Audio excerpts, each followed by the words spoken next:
السلام علیکم friend, welcome to my YouTube world. آج ہم بات کریں گے ہر ڈرامے کی نیو ایپیسوڈ کے اوپر۔ ڈرامہ بہت دلچسپ ہوتا جا رہا ہے، سب کچھ جو ماضی کے راز تھے وہ سب کچھ نکل کے سامنے آ رہے ہیں۔ اگر آپ کو میری ویڈیو اچھی لگی اسے لائک کیجیے گا، چینل پہ نہیں ہے تو چینل کو سبسکرائب کر کے نوٹیفیکیشن بیل کو آن کر کے آل پر بھی کلک کر لیجیے گا، جیسے ہی ڈرامہ اپلوڈ ہو اس کا نوٹیفیکیشن آپ کو مل جائے۔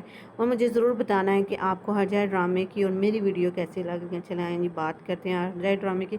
جیسا کہ ہم جانتے ہیں لاسٹ ایپیسوڈ میں ہم نے دیکھا تھا کہ ارسلان کو وہ لیٹر مل جاتا ہے جس میں لکھا ہوتا ہے کہ جی میران خضر کا بیٹا ہوتا ہے، محفوظ اس کے پاس آتا ہے اور اسے کہتا ہے کہ اس لیٹر کا تم نے کیا کرنا ہے، کیا تم نے سوچا ہے، اور میران تمہارا کزن نہیں ہے، وہ ایک شادوغلو ہے۔ اسے اپنی ماں کی باتیں یاد آتی ہیں، اس لیٹر کو دیکھتا ہے، اس کو اپنی اسٹڈی ٹیبل کے اوپر بالکل فرنٹ کے اوپر رکھ کے کسی سوچ میں گم ہو کے اس لیٹر کو بار بار دیکھتا ہے۔ پھر ہم دیکھتے ہیں جی محفوظ روم میں آ جاتا ہے، وہ اسے کہتا ہے کہ تم نے کیا سوچا ہے اس لیٹر کے بارے میں، یہ اب تک تمہارے پاس ہے۔ ارسلان کہتا ہے 3 دن ہو گیا ہے، یہ لیٹر اب میرے پاس ہے۔ وہ کہتا ہے تم نے نہ اسے میران کو دیا، تم کیا سوچ رہے ہو، تم نے نہ اپنی ماں سے اس کے بارے میں بات کی ہے کہ تمہارے دماغ میں کیا چل رہا ہے۔ وہ کہتا ہے تمہارے پاس تو ہے۔ پھر وہ کہتا ہے جب تم نے ریان کو کڈنیپ کیا تھا تو میں نے تم سے کوشچن کیا تھا کیا تم اسے جانتے ہو، تو ہم دکھاتے ہیں کہ جی ریان کو جب اس نے کڈنیپ کیا تھا ریان اس کی بہت زیادہ منتیں کرتی ہے، کہتے ہیں عزیزہ مجھے چھوڑ دو، میں میران کو بھی چھوڑ دوں گی اپنی فیملی کے لیے، بس تم مجھے چھوڑ دو اور میری فیملی کو نقصان نہ پہنچانا، اس سے دور ہو جاؤ تو سب کچھ ٹھیک ہو جائے۔ اگر تم چاہتے ہو میں میران سے دور ہو جاؤں تو میں یہ بھی کر لوں گی۔ ارسلان اس کی باتیں غور غور سے سن رہا ہوتا ہے۔ ریان اس کی بہت زیادہ منتیں کر رہی ہوتی ہے، وہ بار بار اس کو دیکھتا ہے۔ ریان کو نہیں معلوم ہوتا کہ وہ کون ہے۔ وہ اسے کہتی ہو کہ اگر تم ایسے ہی چاہتے ہو تو ایسے یہاں پر اکیلا مت چھوڑو۔ ارسلان وہاں سے چلا جاتا ہے، ریان وہیں پہ روتی رہ جاتی ہے۔ ارسلان اس کو دیکھ رہا ہوتا ہے اور وہاں سے خاموشی سے چلا جاتا ہے۔ ایک لیٹر لے کے کہتا ہے مجھے چھوڑ کے مت جاؤ، خدا کے لیے واپس آ جاؤ عزیزہ، جیسے تم چاہو گی ویسے ہی ہوگا۔ ارسلان باہر آتا ہے اور محفوظ کے پاس آتا ہے اور اسے کہتا ہے کہ یہ لیٹر ہے، یہ اب ہمارا پلان چینج ہو گیا ہے۔ وہ کہتے ہیں کیا مطلب، کیسے چینج ہو گیا؟ وہ کہتا ہے اب ہم اسی لیٹر لو، یہ اس کی پاکٹ، تم نے اپنا پلان چینج کر لیا، وہ بھی اس لڑکی کے لیے، تم اس میں انٹرسٹڈ ہو۔ وہ کہتا ہے آئندہ سے اس طرح کی بات نہ کرنا، میرا ایک ہی مقصد ہے اپنی دادی جان سے انتقام لینا، نیکسٹ ٹائم ایسی بات کوئی بھی نہ کرنا۔ پھر اسے کہتا ہے کہ اس رات میں نے دیکھا تھا کہ ریان کے ساتھ دادی جان نے جو بھی کیا اس سے مجھے لگا کہ انہوں نے بہت سی معصوم لوگوں کی زندگی برباد کری، اس وجہ سے میں یہاں رک گیا۔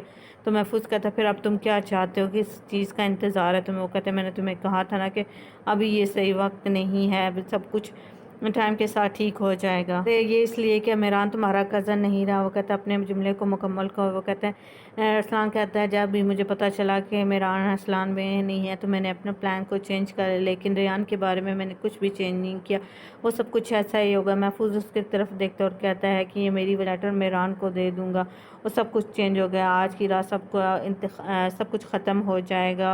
ارسلان وہاں سے چلا جاتا ہے۔ محفوظ کسی کو کال کرتا ہے اور کہتا ہے ٹھیک ہے سب کچھ ٹھیک ہو جائے گا، پہلے سے بہتر، اب تمہیں فکر ہونے کی ضرورت نہیں ہے۔ ریان ارسلان وہ لیٹر اس کو دے دے گا، یہ سب کچھ ہوتا ہے جی۔ پھر ہم دوسری طرف دکھاتے ہیں جی میران کال کرتا ہے کسی کو، ریان کو کال کرتا ہے، اسے ملنے کے لیے بلاتا ہے، تو میران سے کہتی ہے کہ بھائی میں ابھی نہیں آ سکتی، یہ ساری باتیں ہوتی ہیں۔ پھر جی شادوغلو حویلی میں کوک اسی طرح کی بہت سی چیزیں بنا کے ان دوسروں کو دے رہا ہوتا ہے۔ ریان کہتی ہے بھائی کھائیں، بہت مزے کیا۔ وہ کہتی ہے ہاں میں ضرور کھاؤں گی لیکن ابھی نہیں کھاؤں گی، ابھی مجھے بہت سے کام ہیں، وہ کام کر کے آؤں گی پھر کھاؤں گی۔ اس طرح کی بہت سی باتیں ان دونوں کے درمیان ہو رہی ہوتی ہیں۔ ملائکہ بھی اس کو کہتی ہے پریشان ہونے کی ضرورت نہیں، آپ بہت اچھے ہیں۔ وہ کہتے ہیں اچھا پھر ٹھیک ہے، پھر تم ضرور ٹرائی کرنا۔ اتنے میں یہ باتیں ہو رہی ہوتی ہیں، ملائکہ کے نمبر پہ جی میران کی کال آ جاتی ہے، تو ریان اور وہ باہر نکل جاتے ہیں۔ تو میران اسے کہتا ہے میں تمہیں دیکھنے کے لیے آ رہا ہوں، میں تم سے ملنا چاہتا ہوں ابھی۔ تو ریان کہتی ہے صرف 2 منٹ کے لیے، ورنہ کچھ برا بھی ہو سکتا ہے، ہم دونوں نے ایک دوسرے کو طلاق نہیں دی، اس طرح کی بہت سی باتیں کہتے ہیں۔ لیکن میران اسے کہتا ہے میں تمہیں یاد کر رہا ہوں جلدی سے ملنے کا۔ وہ کہتے ہیں اوکے اوکے ٹھیک ہے۔ وہ میران اور ریان دونوں ملنے کے لیے جاتے ہیں۔ ملائکہ کہتی ہے ابھی بہت مشکل ہے۔ وہ کہتے ہیں نہیں تھوڑی دیر کے لیے جائیں گے پھر واپس آ جائیں گے۔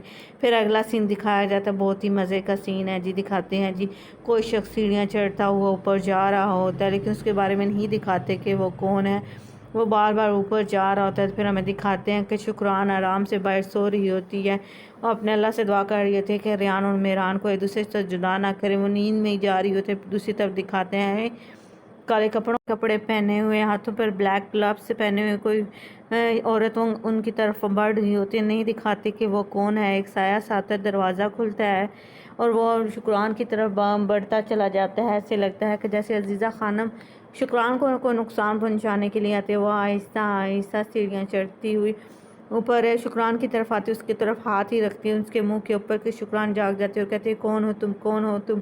وہ عورت وہاں سے بھاگ جاتی ہے، شکران کا دیکھتی ہے، اندھیرا ہوتا ہے اسے دیکھ نہیں سکتی، وہ سایہ یا اور دروازے پہ تھوڑی دیر کھڑی ہوتی ہے تو عزیز شکران اس کو دیکھتی ہے، کہتی ہے کون ہو تم، مجھے بتاؤ کہاں بھاگ رہی ہو، رک جاؤ، لیکن وہ بھاگ جاتی ہے، اندھیرے میں گم ہو جاتی ہے۔ شکران اس کے پیچھے پیچھے بھاگتے ہیں، کہتے تم کون ہو، تم کدھر جا رہی ہو، مجھے دکھاتے ہیں۔ وہ عورت بھاگتی ہوئی چلی جا رہی ہوتی ہے، واپس مڑ کے بھی نہیں دیکھتی شکران کی طرف۔ آپ کو کیا لگتا ہے یہ کون ہو سکتا ہے؟ جواب ضرور دیجیے گا ویڈیو دیکھنے کے بعد۔ تو شکران کو ایسے لگتا ہے جیسے کہتے ہیں یہ اللہ مجھے بتا دے کہ یہ میری بیٹی تھی، پھر کہتی ہے میں پاگل ہو گئی ہوں، وہ تو مر چکی ہے، وہ یہاں پہ کیسے آ سکتی ہے۔ یہ پھر اگلا سین دکھا دیتے ہیں کہ ریان میران کا انتظار کر رہی ہوتی ہے، میران اسے کہتا ہے کہ تم میرے ساتھ چلو، کہتے ہیں میں تمہارے ساتھ کیسے جا سکتی ہوں، میں نہیں جا سکتی، میں صرف تھوڑی دیر کے لیے آئی ہوں۔ تو میران کہتا ہے کہ نہیں تم جاؤ گی، تم میری بیوی ہو، میں تم کیسے نہیں جا سکتی۔ تو میران اس کو اٹھا کے گاڑی میں رکھ لیتا ہے اور کہتا ہے کہ تم میرے ساتھ ضرور جاؤ گی، میں تمہیں لیے بغیر یہاں سے نہیں جاؤں گا۔ تو ریان اس چیز سے لے کے بہت پریشان ہوتی ہے، لیکن پھر اس کے ساتھ جانے کے لیے تیار ہو ہی جاتی ہے، اس کے ساتھ گاڑی میں بیٹھ جاتی ہے۔ پھر دکھاتے ہیں جی وہ اسی ہٹ کی طرف چلے جاتے ہیں جو ان دونوں نے لیا تھا، وہاں پہ میران اس کے لیے ماوی لے کے آتا ہے، کہتا ہے یہ میں نے تمہارے لیے لیا ہے، تمہارے لیے سرپرائز ہے۔